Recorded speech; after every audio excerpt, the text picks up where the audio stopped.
Alléluia. Oh, c'est tellement merveilleux. Et on était à une soirée, mais ce n'était pas comme à l'église. Alléluia. Là, il y a l'onction de Dieu et l'Esprit de Dieu. Je ne sais pas pourquoi les gens ne dansent pas. Quand on se réunit ici, là, nous on danse nulle part ici. Alléluia. C'est normal, on ne va pas danser. Amen, amen. Oh, que Dieu bénisse notre chorale. Amen. Que Dieu vous bénisse tous. Est-ce qu'il y a la joie ce matin? Sur l'église là, à l'église c'est là où il y a la joie. Est-ce qu'il y a la joie ce matin? Est-ce qu'il y a la joie ce matin? Est-ce qu'il y a la joie aujourd'hui?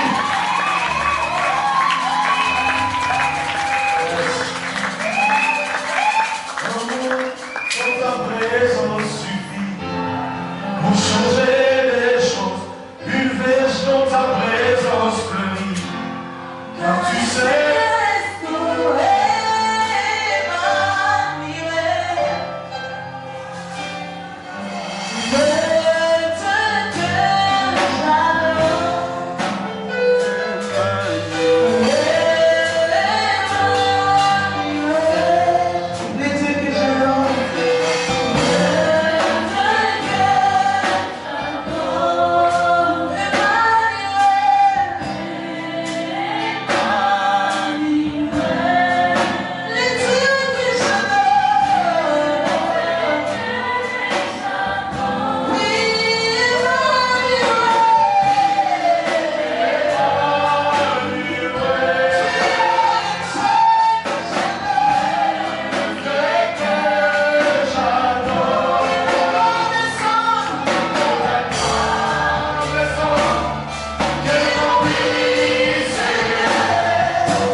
baptisant au nom du Père, du Fils et du Saint-Esprit, et enseignez-leur à observer tout ce que je vous ai prescrit.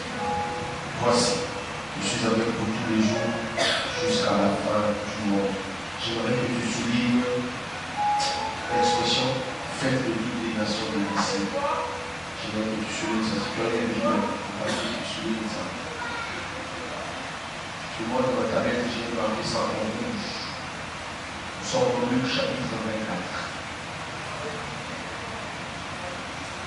C'est 46 à 40. La Bible dit, et il leur dit, ainsi il est écrit que le Christ souffrirait et qu'il ressusciterait de mort le troisième jour, et que la repentance et le pardon des péchés seraient prêchés en son nom à toutes les nations, à commencer par Jérusalem. Vous êtes témoins de ces choses. Et vous êtes témoins de ces choses.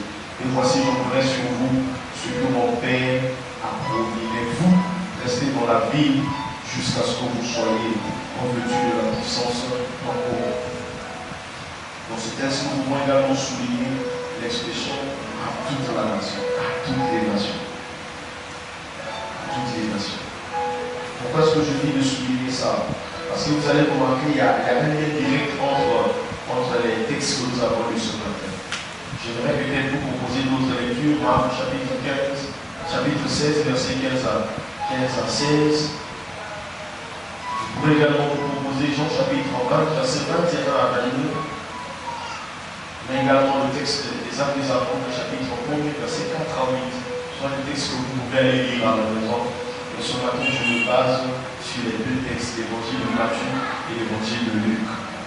Lorsque nous lisons ces textes, à première vue, nous voyons le Seigneur Jésus-Christ donner un ordre à ses disciples. Les paroles qu'il dit dans ces textes, c'est une forme d'ordre qu'il donne à ses disciples. Dans Matthieu, il dit allez. Oui, c'est un impératif. Il dit allez. Donc c'est un impératif. Allez et faites. Toutes les nations. Il a fait de toutes les nations de l'Église. Allez et faites. Toutes les nations de l'Église. Les baptisants, le Père, le Fils et le Saint-Esprit. Tout ça, ça englobe un élément. Allez, c'est la mission. Alléluia. Allez, c'est la mission. Dans la mission, il faut faire les disciples. Dans la mission, il faut les baptiser. Dans la mission, il faut les enseigner. Dans la mission, il faut les aider à grandir. Allez, faites, c'est la mission. Mais il dit une chose. Voici, je suis avec vous tous les jours, jusqu'à la fin du monde. Donc il leur garantit que dans cette mission-là, vous ne serez pas seuls. Je suis avec vous. Cette fois-ci, Jésus les parle comme un homme ressuscité, comme un ressuscité. Donc ils étaient maintenant contents, ils étaient rassurés que la mission que Jésus leur donnait, c'est une mission d'un impact positif. Parce que cette fois-ci, ce n'est plus un Jésus, fils de Marie, qui s'appelle un Jésus ressuscité. Parce qu'il y a la différence entre le Jésus, fils de Marie, et le Jésus ressuscité. Le Jésus ressuscité, c'est ce Jésus-là qui peut dire, il peut maintenant affirmer que tout pouvoir a été donné. Il ne l'a pas dit avant d'être ressuscité. Il a dit seulement lorsqu'il est revenu à la vie. C'est là où je dis que ces paroles de Jésus, je suis avec vous tous les jours jusqu'à la fin du monde. J'appelle ça ce matin la grande commission. Dites avec moi la grande commission. Donc j'ai parlé de la mission, la grande mission. Il dit allez, faites des missions. Je parle de la commission, la grande commission, où il dit voici, je suis avec vous tous les jours jusqu'à la fin du monde. Il ne s'est pas arrêté là, il a ajouté encore une autre chose. Quand il dit allez, faites de toutes les nations, il dit de toutes les nations, il précise, toutes les nations.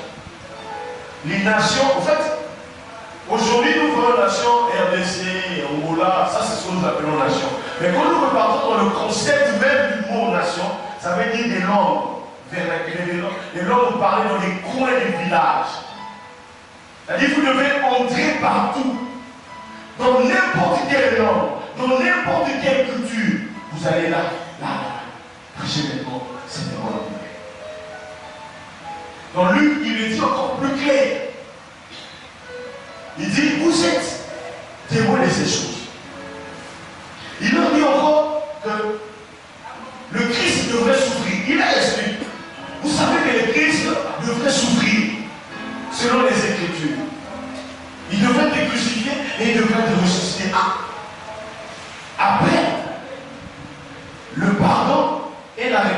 serait prêché. Il ajoute encore un autre élément à toutes les nations. Donc, il leur parle d'un côté de la mission, de l'autre de la commission.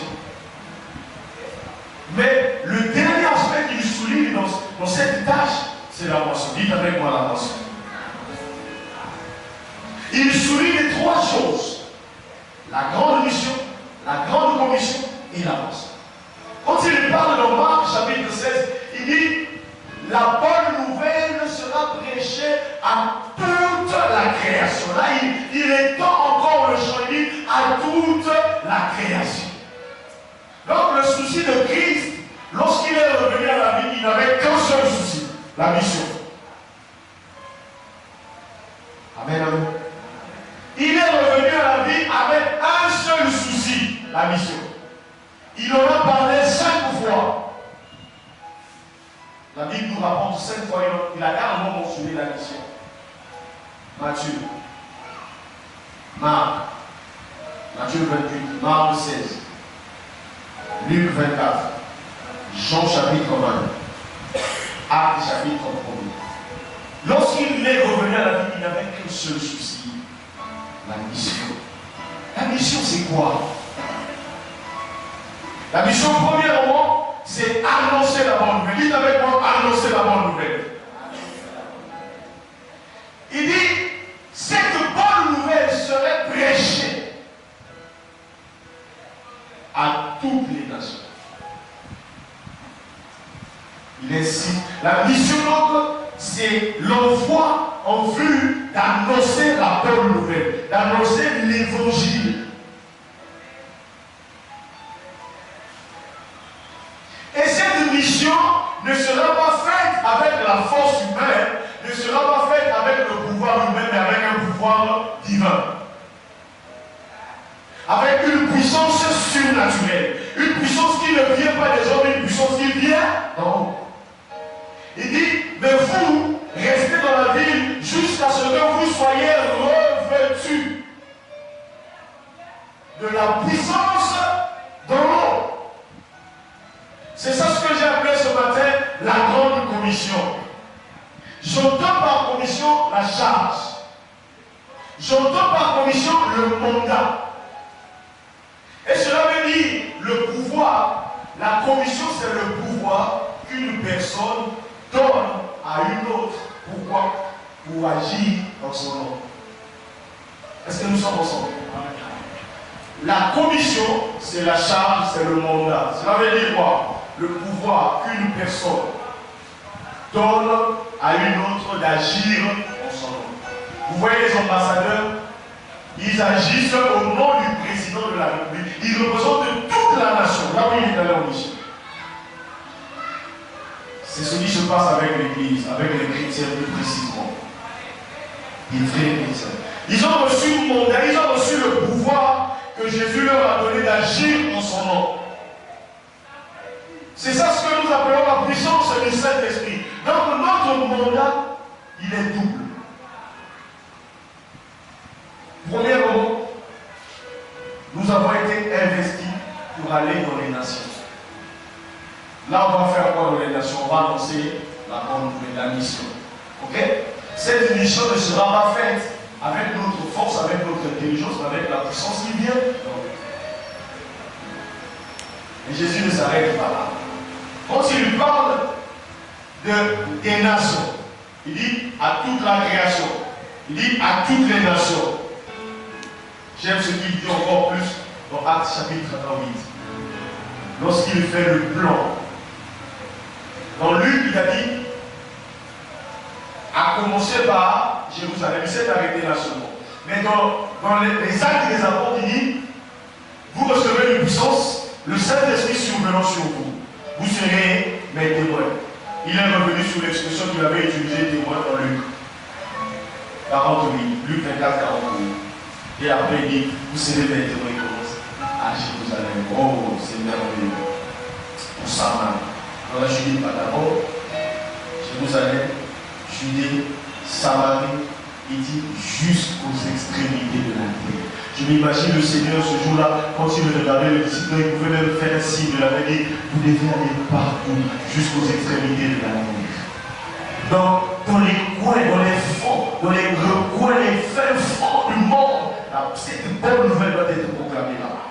Mais quelle est cette bonne nouvelle? Cette bonne nouvelle, bien aimé, ce n'est pas dire aux gens, venez à l'église, vous aurez les mariages, ça ce n'est pas la bonne nouvelle, non. Je ne crois pas que ce soit ça la bonne nouvelle, non. Est-ce que nous sommes d'accord? Non, ensemble. La bonne nouvelle, c'est que Dieu a tant aimé le monde. C'est simple. C'est simple. Dieu a tant aimé le monde qu'il a donné son Fils unique afin que quiconque croit en lui ne périsse point, mais qu'il est. Je vous l'ai dit sur la Bible. Qu'il est. C'est ça la bonne nouvelle.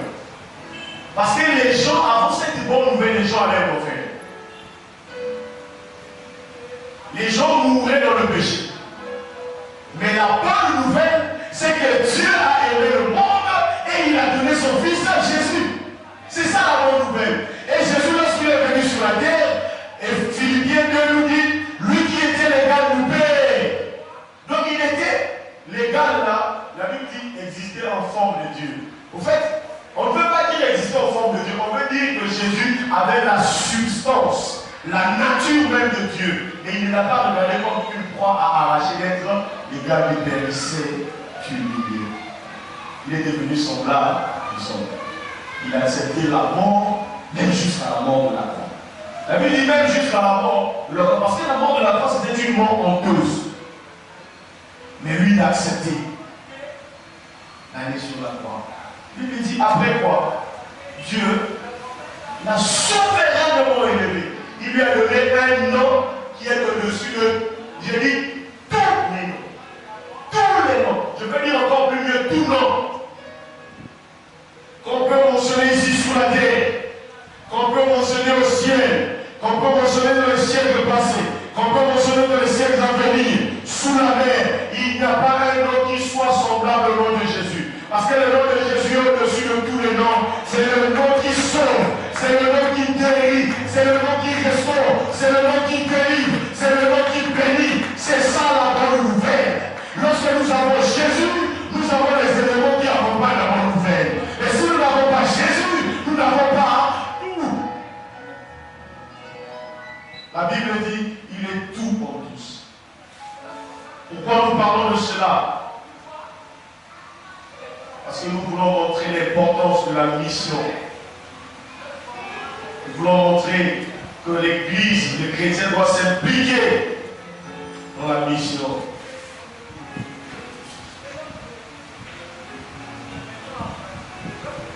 Jésus a insisté, j'aimerais que tu retiennes ça.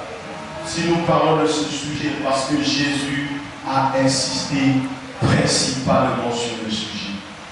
Si nous parlons de ce thème ce matin, c'est parce que Jésus a insisté principalement sur le sujet. Jésus n'a pas voulu une mission sans commission. Il n'a pas voulu une mission avec la commission sans moisson. Il a voulu qu'il y ait mission, qu'il y ait commission et qu'il y ait moisson. C'est ça la conception.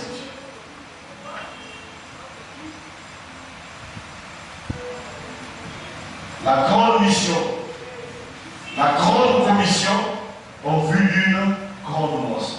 Si nous parlons de ce thème ce matin, c'est parce que Jésus a insisté déjà de la moisson. Jean chapitre 4, versets 35 à 38. Lorsque les disciples qui étaient allés chercher la nourriture sont revenus vers Jésus, après que Jésus soit entretenu avec la femme samaritaine, les disciples sont venus jeter et dit, ah, mais pourquoi ils s'inquiètent pas au sujet de la nourriture? Lui dit, moi ma nourriture, c'est faire la volonté de mon Père, de celui qui m'a envoyé. Ils ont dit, oh, comment? Après il leur fait comprendre, il lui dit, levez les yeux. Levez les yeux. Regardez les champs qui blanchissent déjà pour la moisson. Les disciples avaient la tête sur la nourriture, le visage braqué sur la terre. Mais leur dit de lever les yeux. Regarde. Jésus voyait la moisson. Il dit, regardez les champs qui blanchissent déjà pour la moisson.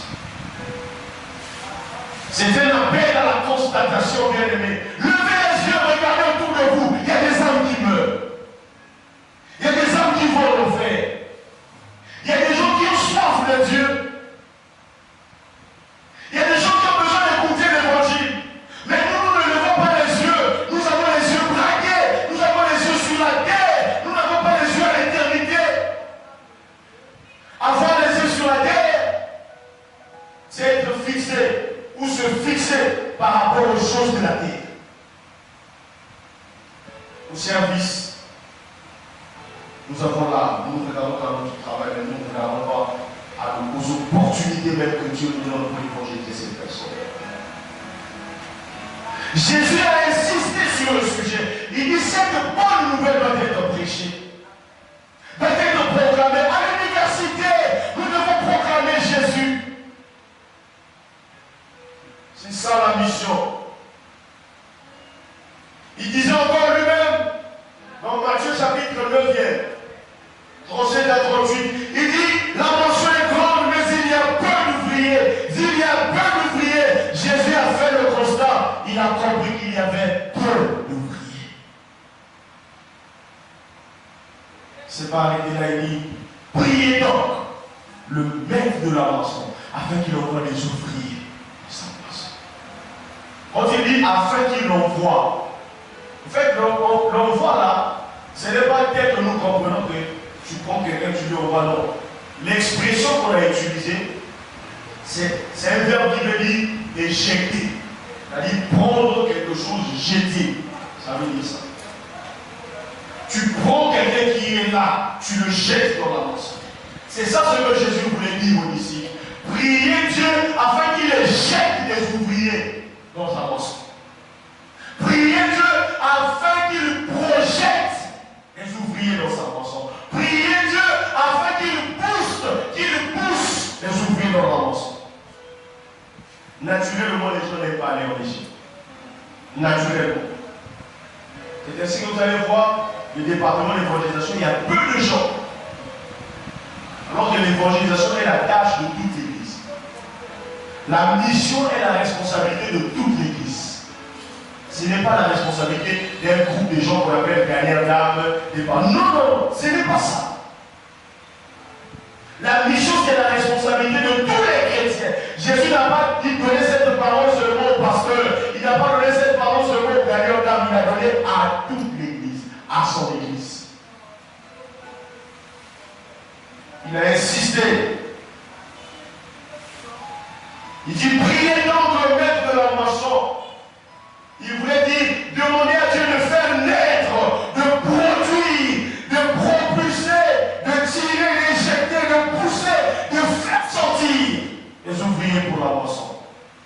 Parce que si Dieu ne le fait pas, bien aimé, généralement nous n'avons pas le désir. Même les disciples sont tombés dans le piège. Ils sont restés à Jérusalem. Acte chapitre 2, Acte chapitre 3, Acte chapitre 4, Acte chapitre 5, Acte chapitre 6, les premières persécutions commencent. D'abord au sein de l'église, il y avait des combats déjà. Les ministères, les hébreux ont commencé à se disputer déjà la nourriture. Là, ça a commencé à chauffer. Acte chapitre 7, on a commencé à les tuer, on a tué Étienne. Acte chapitre 8, la Bible dit ils ont fui. Il y a eu une grande persécution, excepté les apôtres. Les apôtres étaient restés. Et l'église, les disciples. Et la Bible dit ils allaient de lieu en lieu et annoncer la bonne nouvelle. Si vous ne faites pas l'œuvre de Dieu, Jésus a dit Dieu fera sortir de lui. Il dit il va propulser, il va vous contraindre d'aller annoncer la bonne nouvelle. Alléluia. Pourquoi nous parlons de cela? Parce que nous avons l'aide nécessaire. L'aide nécessaire. Parce que nous avons l'aide nécessaire. Les moyens qu'il faut pour accomplir cette tâche. Si nous parlons de la mission, parce que nous avons l'aide nécessaire, nous avons les moyens qu'il faut pour accomplir cette tâche missionnaire. Bien-aimés dans le Seigneur, l'aide et les moyens sont à notre portée. L'aide, c'est le Saint-Esprit. Les moyens, c'est ce que nous avons aujourd'hui à notre portée. Aujourd'hui, nous avons la technologie, nous avons les réseaux sociaux, nous avons l'Internet, nous avons tout à notre disposition. Annoncer la bonne nouvelle. Si nous ne le faisons pas, c'est parce que nous sommes paresseux. C'est ça. Comment vous pouvez expliquer qu'un chrétien ne soit pas en mesure d'annoncer Jésus? Depuis qu'il s'est converti, il est stérile, spirituel. Il me semble bien. Il n'a jamais produit. Il n'est pas productif. Il est stérile. Comment nous pouvons expliquer? Moi qui ai le Saint-Esprit, j'ai le Saint-Esprit, je ne peux pas annoncer Jésus, alors que le Saint-Esprit m'a été donné, non pas seulement pour moi, mais aussi pour annoncer la bonne nouvelle. Alléluia. Les temps courent bien, mais nous avons tout intérêt à annoncer l'évangile. Dans les jours qui viennent, nous allons faire des dépliants. Ce n'est pas on a eu une action, on n'a pas une action. C'est-à-dire chacun dans son coin aura ça. Je vais chez maman du grec, tu as un lot comme ça. Chaque client qui vient, tu lui donnes l'invitation. Ça parle un petit mot du salut et l'invitation à l'église. Vous allez voir que ça va commencer. Les moyens sont là. Nous avons les moyens humains. Nous avons les moyens matériels. Qu'est-ce qui nous empêche d'annoncer la bonne nouvelle? C'est notre propre paresse. Nous manquons d'initiative.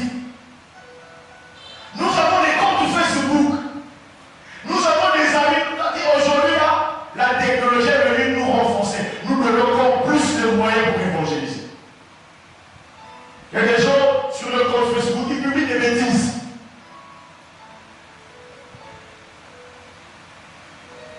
Alléluia. Il m'arrive de regarder parfois quelqu'un. Pourquoi je dis, mais toi, ça veut dire quoi? Publie la parole de Dieu. Publie des choses qui édifient. Alléluia.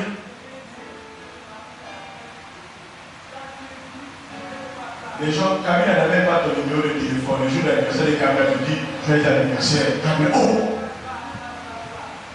J'ai vu ça. J'ai bien rigolé. Alléluia. Publie Camille, ça sort qui? Est-ce qu'on est ensemble? Est-ce qu'on est ensemble? Les gens n'aiment pas la parole de Dieu. Regardez sur les réseaux sociaux, vous allez voir, là où il y a la parole de Dieu, il y a moins de likes. Vrai fou. Regardez maintenant les bêtises. Les gens ils partagent des bêtises. Si on a mis une femme là, vous allez voir 4 000 j'aime, 5 000 j'aime. Et l'information circule vite. Les gens, j'ai vu les gens relayer, excusez-moi, j'ai vu ça la semaine, parce que les gens relayer l'anniversaire de quelqu'un comme s'ils étaient même pas revenus. Mais lorsqu'il s'agit de la parole de Dieu, ils ne sont pas prêts à le faire. Quel genre d'église sommes-nous si nous ne sommes pas en mesure d'annoncer la bonne nouvelle? Faire ça c'est bien, ce n'est pas mauvais, ça dépend de vos convictions. Mais ce qui est plus meilleur, lorsque nous utilisons nos comptes sociaux pour annoncer la bonne nouvelle, je ne publie rien que la parole de Dieu, qu'une pensée qui édifie, qu'une pensée qui peut gagner une âme, une pensée qui peut réconforter quelqu'un. Je ne publie pas la nourriture, je ne publie pas n'importe quoi. Nous avons les moyens, nous avons les médias, nous avons la radio, nous avons la télévision. Par-dessus tout, encore, ce qui est meilleur, nous avons un président qui s'affiche comme chrétien. Ça, c'est un moyen d'évangélisation. On peut implanter les églises comme on veut. On peut annoncer la bonne nouvelle comme on veut. On n'a pas peur, on ne viendra pas nous arrêter. Parce que notre président déjà lui-même, il est chrétien. On peut condamner avec dernière énergie l'homosexualité parce que notre président lui-même, il est chrétien. Ailleurs, tu ne peux pas le faire. Ça, c'est un avantage. C'est un moyen qui doit nous booster à annoncer encore l'évangile. Si nous parlons de ce sujet, parce que toute l'Église est appelée à s'imprégner et à s'impliquer dans la grande tâche missionnaire que le Seigneur nous a confiée. Parce que toute l'Église est appelée à s'imprégner et à s'impliquer à la grande tâche missionnaire. Vous savez, la mission elle-même, c'est-à-dire, consiste à annoncer seulement la bonne nouvelle. Mais la deuxième compréhension de la mission ne s'arrête pas seulement à l'évangélisation, gagner les âmes pour Christ, va au-delà de l'évangélisation, voit l'implantation des églises, le soutien de ces églises, jusqu'à ce que ces églises deviennent matures. Jésus a dit ceci. Vous allez faire des disciples. Ok? Pour faire des disciples, il faut les réunir. Vrai ou faux? On les réunit où? Donc, il faudrait qu'après la mission, qu'il y ait une implantation. C'est dans le cadre de l'Église qu'on forme les disciples pour Christ. Et pour qu'il y ait réalisation, ça nécessite des moyens. Et c'est là où on demande l'implication de toute l'Église. Les moyens financiers, l'implication financière de l'Église va déterminer la taille ou encore la qualité de la mission et le Dieu que nous allons effectuer. L'implantation des églises, le soutien matériel, le soutien financier. La mission d'aujourd'hui, c'est une mission moderne. Ce n'est plus comme la mission d'hier, où les gens pouvaient se réunir sous les palmes, sous les rameaux. Non, la mission d'aujourd'hui nécessite un cadre. Je disais au premier culte que ce cadre est beau, mais nous pouvons encore faire mieux. Alléluia. Ce que nous avons là, c'est bien, mais nous pouvons faire mieux. Et nous allons faire mieux comment? Si toute l'Église s'implique, c'est tous les moyens nécessaires. Je dis par tous les moyens nécessaires, nous devons présenter Jésus-Christ au monde. Il y a des gens, oh, ça me choque. En tout cas, ça me choque. Donc, je ne sais pas, peut-être, moi aussi je serais tenté, mais je ne pense pas. Je fête un anniversaire. Je célèbre le mariage comme les biens les meilleurs. On arrive dans la salle, un mariage chrétien. On entend les frères là, qui chantent ici. Donc on met, à un moment donné, on met la musique chrétienne, on met la musique folklorique, la musique traditionnelle, on remet les histoires. Donc c'est compliqué, on s'en mouille parfois. C'est le cas de plusieurs, ils ont des espaces où un fichier là, il a mis, ça c'est la musique chrétienne. Ça c'est la musique. Ça c'est. Ils sont là, ils sont nombreux. Ils sont nombreux. Nous devons nous afficher en tant que chrétiens et utiliser tous les moyens pour proclamer Jésus. Nous devons utiliser tous les moyens nécessaires que nous avons pour proclamer Jésus. Publier la parole de Dieu. Publier Jésus, c'est ça notre mission. C'est ça la mission dans l'aspect numéro 1. Mais l'aspect numéro 2 consiste à aller évangéliser et à implanter des églises. C'est ainsi que l'église tout entière doit s'impliquer pour la mission. Parce que la mission 2 nécessite des moyens. Des moyens non seulement matériels, mais également des moyens financiers. L'église, nous devons savoir qu'après avoir bâti notre corps dans le temple du Saint-Esprit, nous devons bâtir également l'église de Dieu. L'apôtre Paul dit au sujet des Macédoniens, il dit, ils se sont d'abord donnés eux-mêmes à Dieu. Et ensuite, ils ont donné des riches libéralités. Par là, j'aimerais insister sur le fait que l'évangile, il est gratuit. Mais l'évangélisation nécessite des moyens. L'implantation nécessite des moyens. Non seulement les moyens matériels, les moyens financiers, les moyens humains. Nous avons besoin de ces éléments-là pour faire la mission. Si vous ne pouvez pas aller bien aimer, j'insiste, vous pouvez envoyer les gens en mission.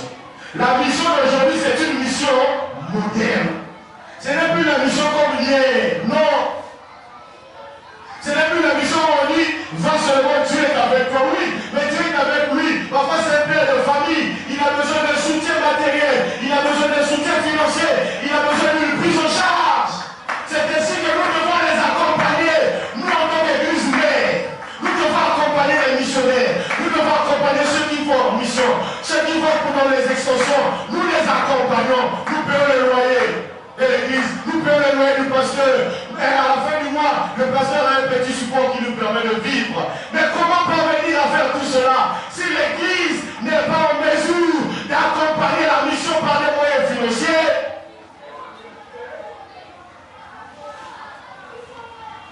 L'église n'a que l'église comme ressource. L'église n'a que l'église source. C'est tout. Pour la mission, on n'ira pas demander de l'argent au bailleur. On n'ira pas dehors pour demander. Non, c'est ici à l'église. Et les moyens dont dispose l'église pour recevoir, c'est les offrandes, les dîmes, les actions de grâce, les libéralités. Combien peut encore leur dire? Combien peut encore leurs offrandes? Est-ce que nous sommes sincères lorsque nous payons le dîme? Je me souviens une fois, ma propre soeur, elle gagne 250 000 francs CFA chaque mois. Je lui ai dit, tu payes, il a dit, oui. Tu payes combien? 5 000. Je lui ai dit, oh, ça c'est pas la tienne. Plusieurs sont comme ça. Et la Bible dit, vous volez Dieu. Vous volez. Est-ce qu'on est ensemble? Ceux qui ne payent pas correctement leur dîme font quoi? Donc vous êtes des... Le vol est une infraction pour vous. Si le monde punit le vol à plus forte raison que Dieu. Il y a des voleurs. Oui, vous me regardez, je vous dis qu'il y a des voleurs. Ne payez pas la dîme, vous êtes voleur. Ce n'est pas moi qui le dis, c'est la Bible. Et qu'est-ce que la Bible promet pour ceux qui volent Dieu? La malédiction. Lisez la Bible, Malachie chapitre 3. Pourquoi? Parce que vous empêchez la mission d'aller de l'avant.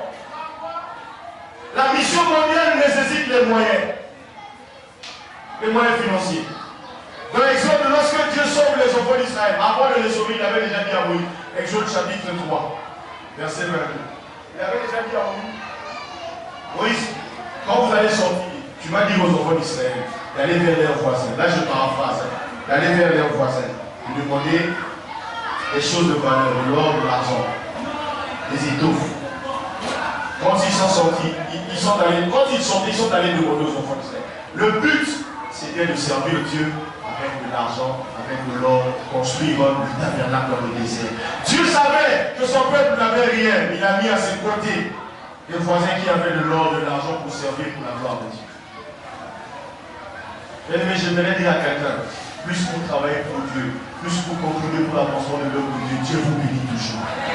Non, Dieu n'est pas ingrat, Dieu n'est pas comme les autres. Nous pouvons prier, mais Dieu n'oublie pas. Le pasteur peut oublier que Dieu est la dîme, mais Dieu n'oublie jamais ceux qui sont fidèles à lui. Lui-même, il est fidèle à ses paroles. Et ceux qui sont fidèles à lui bénéficient de sa grâce, bénéficient de sa protection, bénéficient de sa sécurité. Nous, on a vu des gens qui n'ont rien mais qui vivent bien. Simplement parce qu'ils sont fidèles. Dans le peu qu'ils gagnent, ils savent prélever la dîme, ils savent donner correctement leurs offrandes.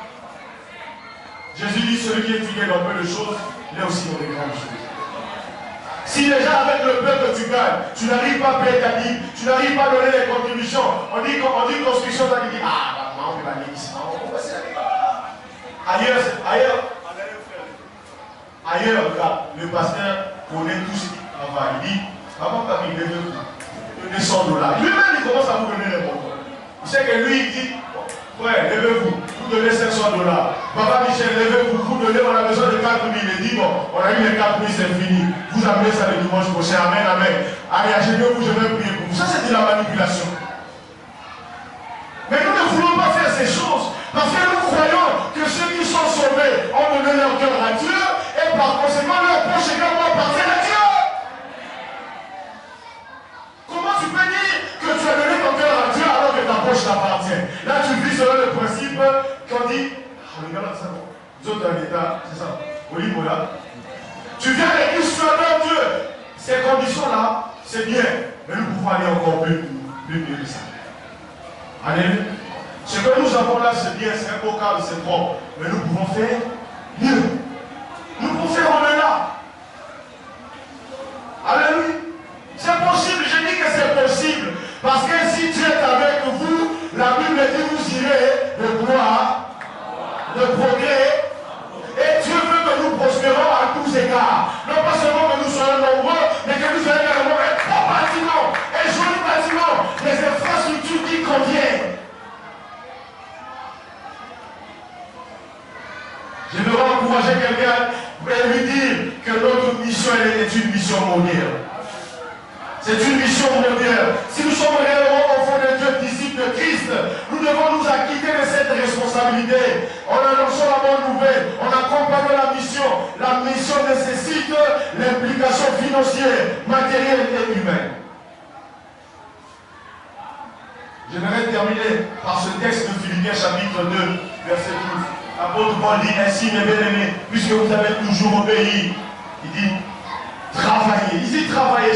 J'aime ce qu'il dit. Il dit travaillez à votre salut. La première fois que j'ai médité ce texte, je me dis, est-ce que c'est moi qui ne comprends pas? Ou bien il y a quelque chose qui ne va pas? On ne peut pas travailler pour le salut. En réalité, vrai ou faux? Est-ce que tu peux travailler pour avoir le salut? Le salut, on l'obtient gratuitement. En ayant la foi en Jésus-Christ, on est sauvé. La Bible dit que vous êtes sauvés gratuitement par le moyen de votre foi avant. Mais comment Paul, lui, qui dit que vous êtes sauvés gratuitement, il dit encore aux gens de travailler pour leur salut? Il voulait dire quoi? L'apôtre Paul, lorsqu'il a implanté l'église de Philippe, il a fait que 2 ou 3 semaines ensuite il est parti. On l'a chassé de la ville. Acte chapitre 16. Il est parti. Lorsqu'il est parti, il n'avait pas laissé un leader, un responsable. Mais lorsqu'il se retrouve en prison à Rome, il apprend que l'église de Philippe vit. L'église a grandi. Et l'église lui a même fait des dons.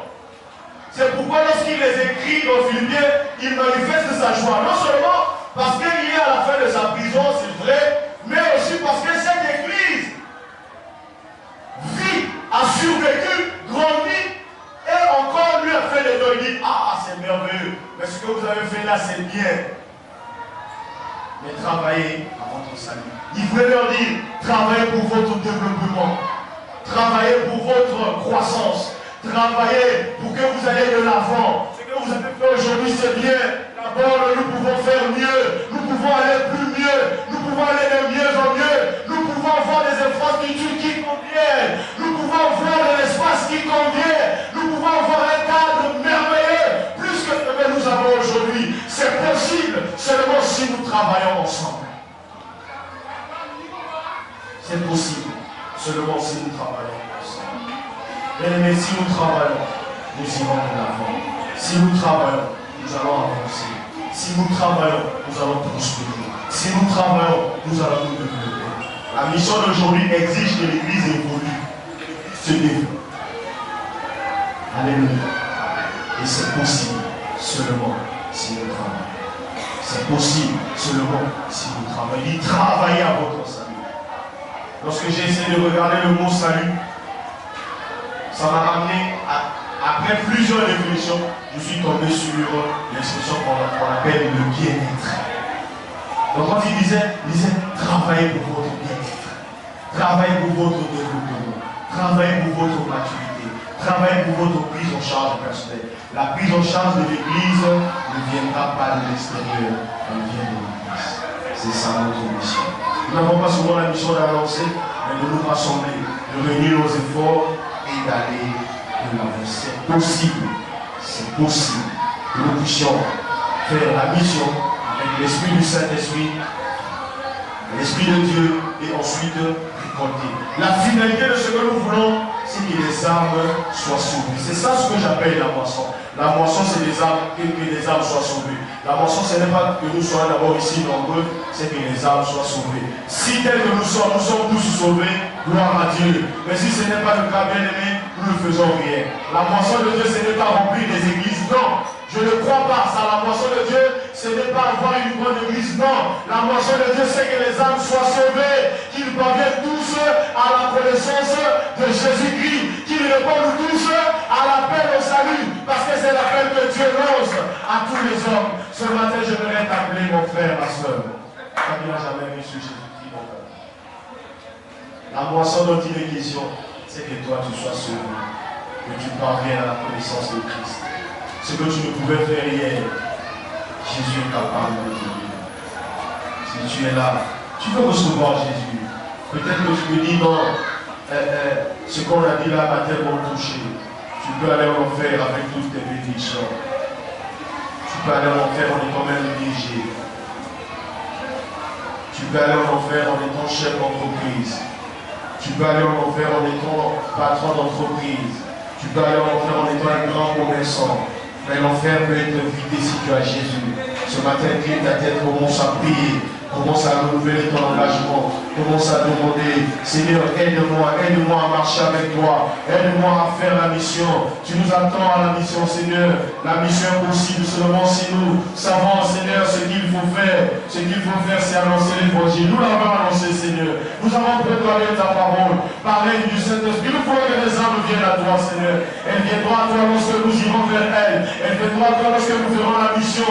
Et la mission de ce jour nécessite les moyens. Je prie Dieu qui suscite des hommes et des femmes qui vont se lever pour la mission. Je prie Dieu qui suscite des hommes et des femmes qui vont se lever pour la mission. Je prie Dieu, non seulement que tu envoies les ouvriers dans sa moisson, mais que tu donnes aussi les moyens nécessaires pour que la mission soit faite, pour que la mission soit effective, pour que la mission soit réelle. Là où tu es bien aimé, c'est possible. C'est possible que par toi les hommes aient une mission. C'est possible de soutenir la formation des serviteurs de Dieu. C'est possible de soutenir les étudiants qui vont à l'Institut public. C'est possible d'envoyer encore. Seigneur, c'est possible. Je dis que c'est possible.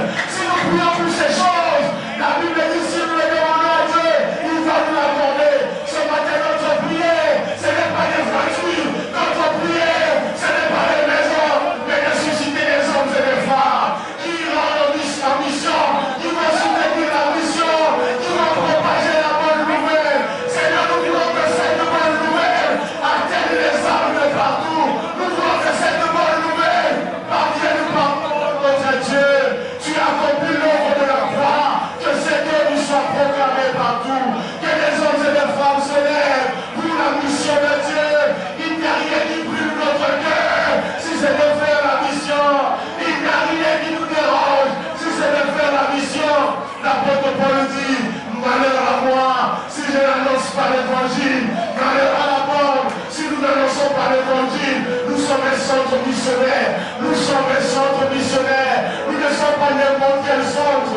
Nous sommes un centre missionnaire. Lorsque nous ne faisons pas la mission, nous ne sommes pas missionnaires. Et par conséquent, nous sommes des missionnaires. Nous voulons être une église missionnaire.